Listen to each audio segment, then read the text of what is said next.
Hello guys, welcome back to my channel web study. आज की video में हम स्टार्ट करेंगे question answers. As you guys know कि प्रीवियस वीडियो मैंने डाली थी जिसमें मैंने आपको क्वाड्रिलेटरल्स काफ़ी अच्छे से एक्सप्लेन करके बताया था और काफ़ी चीज़ें बताई थी, काफ़ी इंटरेस्टिंग चीज़ें बताई थी। अगर आपने वो वीडियोस नहीं देखी हैं तो लिंक मैंने नीचे डिस्क्रिप्शन में डाल दिया है, आप ज़रूर जाके चेक करें। आपको उसके बाद कोई डाउट नहीं रहेगा किसी भी क्वाड्रिलेटरल के रिलेटेड, उसके फॉर्मूले के रिलेटेड मैंने वहाँ पर आपको अच्छे से एक्सप्लेन कराया है हर एक फॉर्मूला, राइट। तो इस वीडियो में हम स्टार्ट करेंगे क्वेश्चन आंसर्स। अब जब आपको फॉर्मूलेज इतने अच्छे से रिवाइज हो गए हैं तो क्वेश्चन करना बहुत ज़्यादा बड़ी बात नहीं है, राइट। तो स्टार्ट करते हैं क्वेश्चन नंबर 21 से। इसमें क्या है, the ratio between the length and breadth of a rectangle is 2:1। ठीक है, रेशियो किसके बीच में दे रखी है, लेंथ और ब्रेथ, वो भी किसके, एक रेक्टेंगल के, ठीक है। इज और उसका रेशियो क्या दिया है, 2:1। Find if the breadth is 5 centimetre less than the length, what will be the perimeter. अगर उसकी ब्रेथ 5 सेंटीमीटर कम है किससे, लेंथ से, तो उसका पेरीमीटर क्या होगा। देखो, पहले बेसिक तरीका बताती हूँ जिससे हम सॉल्व करते हैं, ठीक है। अगर फॉर एग्जांपल मैं 9th 10th में पढ़ती हूँ तो मैं कैसे सॉल्व करूँगी, फिर मैं आपको बता दी कॉम्पिटिटिव एग्जाम में आपको कैसे सॉल्व करना है, ठीक है। तो पहले हम बेसिक फॉर्मूला देखेंगे, बेसिक मेथड देखेंगे। तो ये है आपका आंसर 21, राइट। आपको क्या बोला है, एक रेक्टेंगल है, एक क्या है, एक रेक्टेंगल है और उस रेक्टेंगल की आपको रेशियो दे रखा है लेंथ और ब्रेथ में। तो 2:1 दिया है ना, सपोज करो उसकी लेंथ है 2x और ब्रेथ है x, ठीक है। अब बोला है कि ब्रेथ और लेंथ और ब्रेथ में डिफरेंस कितना है, 5 सेंटीमीटर का, मतलब ब्रेथ इज़ 5 सेंटीमीटर लेस, मतलब आपकी जो ब्रेथ है वो 5 सेंटीमीटर क्या है, छोटी है, 5 सेंटीमीटर लेस है। अगर मैं ब्रेथ में 5 सेंटीमीटर ऐड कर दूंगी तो किसकी इक्वल हो जाएगी, किसकी इक्वल हो जाएगी, लेंथ की इक्वल हो जाएगी। यही उनका बोलने का मतलब था। क्लियर है ये चीज़, ओके फाइन। अब क्या करें, ये एक इक्वेशन हो गई है तो इसको हम क्या करेंगे, सॉल्व करेंगे। तो यहाँ से मेरी x की जो वैल्यू आ गई है दैट इज़ 5। दैट मीन्स कि मेरी ब्रेथ कितनी है, 5 है और मेरी लेंथ कितनी है, 10 है। क्लियर है ये चीज़, ये चीज़ क्लियर है, राइट। ठीक है। अब उनका क्वेश्चन क्या था कि what will be the perimeter, you have to find the perimeter, right. तो क्या होता है, 2 × L+B, L और B को प्लस करोगे तो 15। दैट मीन्स आपका पेरीमीटर जो आ गया वो 13 सेंटीमीटर आ गया। तो ये क्लियर है, राइट, राइट। ये चीज़ समझ आ गई, ये तो हमारा बेसिक मेथड था। अब अगर मैं कॉम्पिटिटिव एग्ज़ाम दे रही हूँ तो मुझे कैसे सॉल्व करना चाहिए। तो देखो, करना क्या है, आपको दोनों का रेशियो दे रखा है लेंथ और ब्रेथ का, ठीक है। लेंथ आपका 2 है, ब्रेथ आपका 1 है, दोनों का रेशियो दे रखा है, आपका डिफरेंस दे रखा है दैट इज़ 5। यानी कि अगर मैं इसको 2x मानूँ, इसको 1 मानूँ, ठीक है, इसको 2 मानूँ, इसको 1 मानूँ, दोनों का डिफरेंस 1 आ गया और वो 1 किसकी इक्वल है, 5 की इक्वल है। तो 2 10 के इक्वल होगा और 1 होगा 5 का इक्वल। ये चीज़ समझ आई, यही चीज़ हमने करी है। ध्यान दो जो मैं बोल रही हूँ, मैंने बोला कि अगर ये मेरा लेंथ का रेशियो है और ये मेरे ब्रेथ का है, ठीक है, लेंथ और ब्रेथ का रेशियो क्या है, 2:1 है, यानी कि दोनों में डिफरेंस कितना है, 1 का डिफरेंस है और वो 1 का difference is equals to 5 centimetre. Then what will be 2 will be 10 and 1 will be 5। Clear है, ये चीज़ समझ आई जो मैं बोलना चाह रही थी। मैंने बोला अगर आपका रेशियो 2:1 है, किसका, लेंथ और ब्रेथ का, लेंथ और ब्रेथ का, क्लियर है, लेंथ और ये लेंथ है मेरी, ये ब्रेथ है, वैसे लेंथ 10 है और ब्रेथ क्या है, 5 है, ठीक है। ये चीज़ ली, इस चीज़ में ध्यान दो, लेंथ और ब्रेथ का मेरा क्या है, रेशियो 2:1 है। क्लियर है चीज़। उसने बोला कि दोनों के बीच का डिफरेंस क्या है, 5 सेंटीमीटर है, यानी कि 2 - 1 यानी कि 1 इज़ इक्वल्स टू 5। तो 2 किसकी इक्वल होगा, 10 के, डायरेक्टली आ गया। अब क्या होता है पेरीमीटर, पेरीमीटर क्या होता है, 2 × L+B, तो डायरेक्टली मेरा क्या आ जाता है, यहाँ पर आंसर आ जाता है। क्लियर है चीज़, आपको इतना +5 फिर इक्वेशन फिर x की वैल्यू नहीं, रेशियो दे रखा है, डायरेक्टली देखो डिफरेंस क्या है रेशियो का, वही चीज़ इक्वल्स टू 5 होगी और वैसे आएगा आंसर। क्लियर है ये चीज़, okay. So let's move on to next question which is question to the perimeter of rectangle having the area equals to 144 centimeter. See, there is a rectangle. यहाँ पर एक rectangle है जिसका perimeter किसके equal दे रखा है, 144 सेंटीमीटर के equal.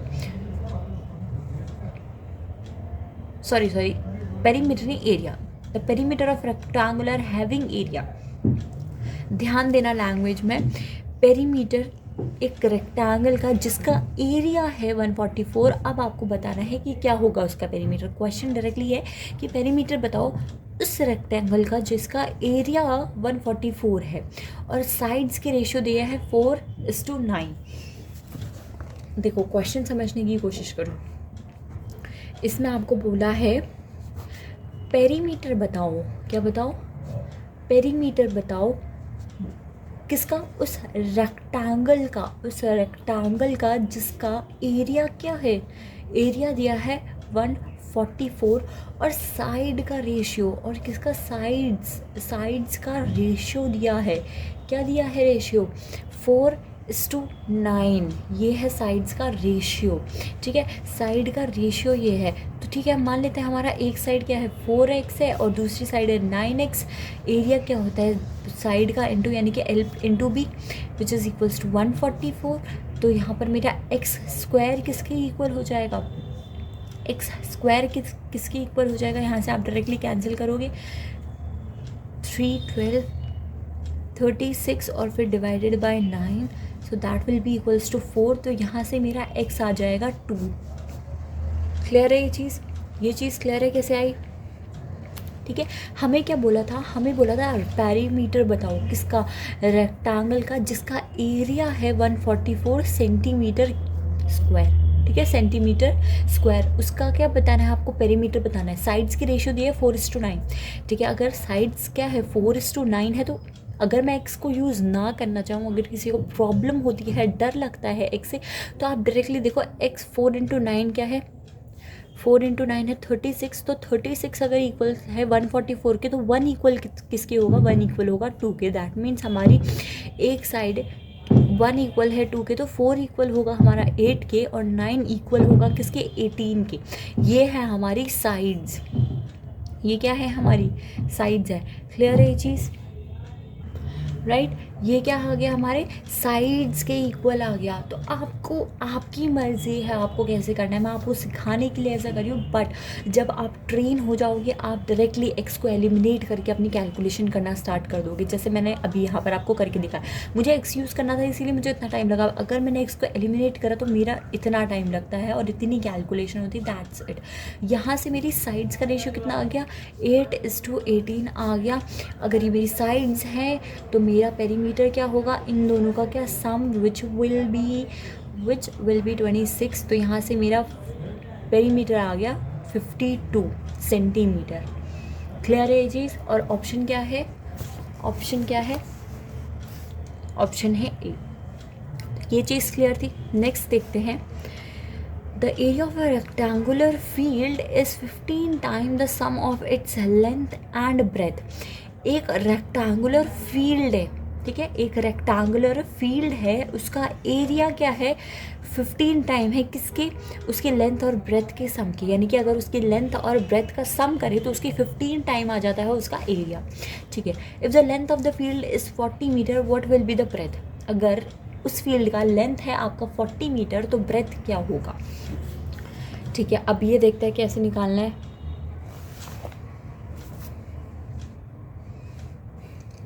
Answer कौन सा है? आंसर है 23. तो मुझे जो क्वेश्चन में बोला है मैं वही चीज़ करूँगी. मुझसे बोला है कि एक लेंथ है, लेंथ दी है रेक्टेंगल की 40 मीटर. ठीक है. ब्रेथ हम मान लेते हैं let the breadth be x. और एरिया क्या बोला है? एरिया बोला है 15 times of sum of the sides, that is your area. So if this is 15 into, if this is area which is equals to what? Length into breadth. Clear है? ये चीज़ clear है? Length into breadth. ठीक है. अब मुझे बस यही इक्वेशन सॉल्व करनी है. मेरे पास अपने आप ब्रेथ आ जाएगा. बस यही इक्वेशन सॉल्व करिए, मेरे पास अपने आप ब्रेथ की वैल्यू आ जाएगी. क्लियर है? तो यहाँ से हम इक्वेशन सॉल्व करते हैं, ठीक है। तो ये क्या हो गया, 8x + 5x। तो यहाँ से मेरी x की जो वैल्यू है दैट इज़ 24 मीटर। ये आ गई मेरे x की value which is my breadth. ये चीज़ क्लियर थी, मैंने कुछ नहीं करा, मेरे पास जो क्वेश्चन में इंफॉर्मेशन गिवन थी मैंने वही यूज़ करी। मेरे से बोला लेंथ है आपका 40 मीटर, ब्रेथ आपका नहीं दिया, ब्रेथ आपको निकालनी है, तो ऑब्वियस सी बात है जो चीज़ हमें निकालनी है we always take it as x। फिर मुझसे बोला है एरिया जो मेरे पास है वो क्या है, 15 टाइम्स है किसकी, मेरे दोनों साइड्स के सम के। तो मैंने बस वही से इक्वेशन बना दी कि if area is equals to this which is length into breadth, तो मेरी ब्रेथ क्या होगी, दैट्स इट। क्लियर है ये चीज़, ठीक है। ये कौन सा क्वेश्चन था, 23 था, जिसका हमारा ऑप्शन जो सही है that is option A, right. Next question करते हैं। Next question is what, question 24, right. Length and the perimeter of a rectangle are in ratio. अब लेंथ और पेरीमीटर दिया है किसके, एक रेक्टेंगल के, ठीक है। और किस रेशियो में दिया है, 5:18। What will be the ratio of its length and breadth. अब देखो लेंथ और पेरीमीटर का तो रेशियो हमें ऑलरेडी गिवन है विच इज़ दिस। हमसे पूछा है कि लेंथ और ब्रेथ का रेशियो क्या होगा। क्लियर है ये चीज़, तो लेंथ और ब्रेथ का रेशियो निकालते हैं। तो अब हम करेंगे अपना क्वेश्चन आंसर 24, ठीक है। हमें इंफॉर्मेशन जो दी थी हम एक बार वो लिख लेते हैं कि लेंथ एंड पेरीमीटर का रेशियो हमें गिवन है, लेंथ और पेरीमीटर का रेशियो हमें गिवन है 5:18। We have to find the ratio between length and breadth, ठीक है, ये हमें पता करना है। अब यहाँ से एक चीज़ आपको ध्यान देनी है, लेंथ एंड पेरीमीटर का रेशियो गिवन है, ठीक है, ये ध्यान रखो। पेरीमीटर है ना, अब बस वही उसी का फॉर्मूला लगा दो। फॉर्मूला क्या होता है, 2 × L + B। L is 5x, B हमें नहीं पता, पेरीमीटर पता है 18x है। क्लियर है ये चीज़, ये चीज़ क्लियर है, ओके। यहाँ से हमें b निकालना है। b हम कैसे निकालेंगे, पहले 2 को इससे डिवाइड करेंगे तो कितना आएगा, 9x आएगा। 9x में से 5 अगर हम उधर ले जाएंगे तो माइनस हो जाएगा, तो माइनस करके 5 क्या आएगा, 4x। b हमारा क्या आ गया, 4x आ गया। अगर लेंथ हमारा 5x है तो b हमारा 4x है, तभी ये चीज़ पॉसिबल है। ये आप करके भी देख सकते हैं। अगर आप इन दोनों को ऐड करोगे तो 9x आ जाएगा और इंटू 2 करोगे तो 18x आएगा which is perimeter given here, right. तो लेंथ और ब्रेथ का जो हमारा रेशियो आ गया वो हो गया 5:4, ठीक है। ये है हमारा ratio between length and breadth which is there given in option C, and option C is the correct option, right. Next question करते हैं, question number 25। The respective ratio between length and breadth of a rectangular is 8:5। किसके बीच में ratio दिया है, length और breath के बीच में ratio दिया है 8:5, ठीक है। Its perimeter is given here, और पेरीमीटर रेशियो में नहीं दिया है, एक्चुअल नंबर्स हैं, ठीक है, which is 208 centimetre. If the sides of a square is okay, if the side of the square is 40% less than the breadth of a rectangle, ठीक है, what is the perimeter of square। अब यहाँ पर देखो, पहले उन्होंने information जो दी है वो एक रेक्टेंगुलर के बारे में दी है कि एक रेक्टेंगल है, लेंथ और ब्रेथ का रेशियो उसका 8:5 है, और पेरीमीटर दिया है उसका 208 सेंटीमीटर। अब बोला है कि अब एक स्क्वायर है जिसकी साइड से 40% लेस कर दी है ब्रेथ से। किसके ब्रेथ से, वो रेक्टेंगल के ब्रेथ से, ठीक है, 40% लेस कर दी है उसकी साइड्स। तो बताओ उसका पेरीमीटर क्या होगा। यहाँ इन्फॉर्मेशन किसी और के बारे में दी, फिर उसको रिलेट किसी और से कर दिया, और एट दी एंड पेरीमीटर या पेरीमीटर उसके बारे में पूछ दिया। बहुत ही इजी क्वेश्चन है, ज़्यादा इतना कुछ डिफ़िकल्ट नहीं है, थोड़ा सा ध्यान देखिए करो तो आ जाएगा। तो करते हैं आंसर 25। अब देखो, पहले मैं इन्फॉर्मेशन लिखती हूँ, उसके बाद मैं आपको बताती हूँ जो मैं सोच रही हूँ, ठीक है। तो रेशियो पूछा है, पहले बात है एक रेक्टेंगल की, ठीक है, पहले किसकी बात कर रहे हैं हम, एक रेक्टेंगल की जिसकी लेंथ और ब्रेथ का रेशियो दिया है 8:5। क्लियर है चीज़। और उसका पेरीमीटर भी दे रखा है, पेरीमीटर भी दे रखा है, उसका पेरीमीटर कितना दिया है 208। ठीक है। अब बोला है कि अब एक स्क्वायर आ गया है, अब उस स्क्वायर का जो साइड है ना, जो साइड है वो इस रेक्टेंगल के ब्रेथ का 30 नहीं 60% है। ठीक है, उसकी जो ब्रेथ है उसका 60% है। क्लियर है चीज़। ओके। अब आपको बताना है कि इसका पेरीमीटर कितना होगा, इसका पेरीमीटर कितना होगा, you have to find the perimeter of the square. ठीक है, तो ये बात ये है। अब देखो आपके पास दो तरीके हैं। पहला तरीका है कि आप यहाँ से इसकी क्या लेंथ और ब्रेथ जानो, एट द एंड आपको ब्रेथ जाननी है, फिर ब्रेथ का 60% निकालना है स्क्वायर के, फिर उससे आपको पेरीमीटर निकालना है। ये तो बहुत बेसिक तरीका है, ये अब आपको आ गया होगा क्योंकि मैंने ऐसे ऑलरेडी क्वेश्चंस करा लिए हैं। अब डायरेक्टली आप क्या कर सकते हो, डायरेक्टली आप क्या करो, ब्रेथ दिया है ना, ब्रेथ का रेशियो दिया है, क्या दिया है 5 है, तो इस 5 का 60% निकालो। 5 का 60% निकालोगे तो वो आपका आ जाएगा 3, यानी कि ये जो 3 है ना, ये क्या है, इस स्क्वायर की साइड है रेशियो में। अभी हम रेशियो की बात कर रहे हैं। ठीक है, तो यहाँ से आप देखो अगर 3 इसकी साइड है तो यहाँ पर 1 की वैल्यू कितनी होगी, सो दैट हम ये 3 की वैल्यू निकाल पाए। यहाँ पर आपको 1 की वैल्यू जाननी है। देखो ये सब कैलकुलेशन आपको बहुत मन में करनी पड़ेगी, बहुत ही ईजी है, कुछ नहीं करना आपको। देखो 2 है, पेरीमीटर दे रखा है ना, तो ये 2 है, इन दोनों का सम कितना होगा 13 होगा, तो 13x = 208 है। यहाँ से आप x की डायरेक्ट वैल्यू निकालना 8 आ जाएगा, डायरेक्टली निकालना है आपको, कुछ नहीं करना है। पहले 2 से डिवाइड करना था, फिर 13 से करना था, दैट्स इट।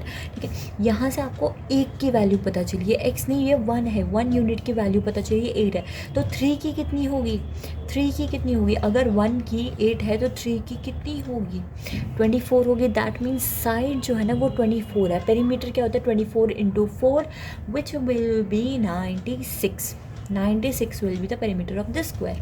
क्लियर है ये चीज़। बहुत ही स्मूथली करना था, बहुत ही स्मूथली, कुछ नहीं करना था आपको। डायरेक्टली यहाँ पर से एट दी एंड आपको 60% है स्प्रेड का निकालना है, तो डायरेक्टली आपने रेशियो में इसका 60% निकालिया। अब आपको यहाँ से 1 की वैल्यू जाननी है, सो दैट आपको ये 3 की वैल्यू पता चल जाए। ठीक है, उसके लिए आपने डायरेक्टली कुछ नहीं करना है। आपको पता है पेरीमीटर क्या होता है, पेरीमीटर क्या होता है 2 × साइड का sum equals to perimeter, right. तो सबसे पहले आपको 2 से डिवाइड करना है, उसके बाद आपको क्या करना है, साइड के सम से डिवाइड करना है। आपको 1 की वैल्यू पता चल जाएगी, फिर आपको 3 की वैल्यू निकालनी है और डायरेक्टली × 4 करके आपका पेरीमीटर आ जाएगा, जो कि होगा 96, और जो कि दिया है आपका ऑप्शन नंबर डी में। क्लियर है ये चीज़, ऑप्शन नंबर डी में। क्लियर है, ईजी था, बहुत ईजी है। थोड़ा सा आपको अपना माइंड में कैलकुलेशन करनी है, सो दैट आप इजीली जल्दी से कर जाएं। अभी मेरा टारगेट, पहले मैं आपको बेसिक से समझाती थी, अभी मैं आपको दोनों चीज़ में फोकस कर रही हूँ कि बेसिक भी पता हो आपको उस क्वेश्चन का, और आपको कैलकुलेशन भी जल्दी करना आता हो। ठीक है, तो मेरा फोकस दोनों में है। नेक्स्ट देखते हैं, 1 side of a rectangular field is 9 meter and 1 of its diagonal is 20 meter, find the area of that field. यहाँ पर आपको क्या दिया है, रेक्टेंगुलर की फील्ड का, ठीक है, 1 साइड, एक साइड दिया है रेक्टेंगुलर की फील्ड का 9 मीटर, और आपको डायगोनल दे रखा है, you have to find the area. ठीक है, अब ये करते हैं, बहुत ही इजी क्वेश्चन है, इसके लिए तो मुझे आपको एक्सप्लेनेशन भी नहीं कराना था, ये मैं डायरेक्टली वहीं टिक लगा देती, बट स्टिल देखो ध्यान से समझो। ये आपका एक क्या दिया है, रेक्टेंगल दिया है, आपको बोला है रेक्टेंगल की मेनली अगर फोकस करो तो 2 डिफरेंट साइड होती है, एक ये है लेंथ, एक ये है ब्रेथ। ठीक है, ये लेंथ इसकी इक्वल होती है और ये ब्रेथ इसकी इक्वल होती है, ये मैंने आपको अच्छे से एक्सप्लेन कर रखा है। तो आप किसी भी साइड को मान लो कि क्या दे रखा है, 9 दे रखा है। क्लियर है ये चीज़, ठीक है, क्या दिया है 9 दिया है, ओके। सो अब आपको क्या करना है, आपको बोला है डायगोनल जो दिया है ना, ये डायगोनल जो है वो है आपका 20 मीटर। तो डायरेक्टली आपको ये देखना चाहिए, पाइथागोरस थ्योरम से आप इस साइड का क्या निकाल सकते हो, एरिया लेंथ निकाल सकते हो। तो जैसे करोगे तो क्या करना है, इसका स्क्वायर प्लस इसका स्क्वायर सॉरी माइनस इसका स्क्वायर, बिकॉज पाइथागोरस थ्योरम क्या होता है, हाइपोटेन्यूज का square equals to perpendicular plus base का स्क्वायर। ठीक है। तो यहाँ पर आपको क्या दिया है, परपेंडिकुलर का दे रखा है, बेस का नहीं दिया, तो हाइपोटेन्यूज माइनस परपेंडिकुलर का स्क्वायर, तो ये कितना होगा 400 माइनस 81 कितना आ जाएगा 390। ये क्या आ जाएगा आपका बेस का। ठीक है, अब डायरेक्टली आपको क्या करना है, लेंथ इनटू ब्रेथ, तो ये आपका क्या है आंसर है। और कहाँ दिया है ये, ऑप्शन नंबर ए में। सी, जैसे ही आपका ब्रेथ का मेजरमेंट आ गया था ना, वहीं से आप डायरेक्टली एक चीज़ तो कैंसिल कर सकते थे। कई बार आपका अलग अलग दे रखा होता है रूट में, तो आप डायरेक्टली पूरा सॉल्व करने के बदले वो भी कर सकते हो, बट यहाँ पर आपको डायरेक्टली पता चल गया कि 9 इंटू क्या है आपका √139 है। अब ये आप बिना सॉल्यूशन करे कैसे कर सकते थे, देखो हमेशा क्या होता है, रेक्टेंगल के एरिया का फॉर्मूला लेंथ इनटू ब्रेथ। अब जब बोला है एक साइड है आपकी 9 तो दूसरा ब्रेथ निकालना है, तो आपको पता है L इंटू बी होता है। अगर हम L 9 को मानते हैं तो L इंटू बी, तो 9 इंटू क्या होता है ब्रेथ होता है। तो यहीं से आपको ये 9 देखते ही इसको टिक लगाना देना चाहिए था, अगर ये नन ऑफ दीज ना दिया होता। अब नन ऑफ दीज ये क्या पता ये सही हो नहीं हो, तो डायरेक्टली क्या करते हैं आप 20 का स्क्वायर माइनस 9 का स्क्वायर विच इज़ 319। ठीक है, तो इस तरीके से भी आप डायरेक्टली कर सकते थे। मैंने आपको एक्सप्लेन करने के लिए इतना करके दिखाया। तो इस वीडियो में आज हम 26 तक ही करते हैं, बाकी हम करेंगे नेक्स्ट वीडियो में। Thank you so much guys for watching this video. और जो आप कमेंट करते हैं वो बहुत ही अच्छा लगता है, आप ऐसे ही कमेंट करते रहें सो दैट मैं मोटिवेट होती रहूं और अच्छी और जल्दी वीडियोस अपलोड करती रहूं। Thank you so much guys for watching this video. For more such videos please to like, share and subscribe my channel.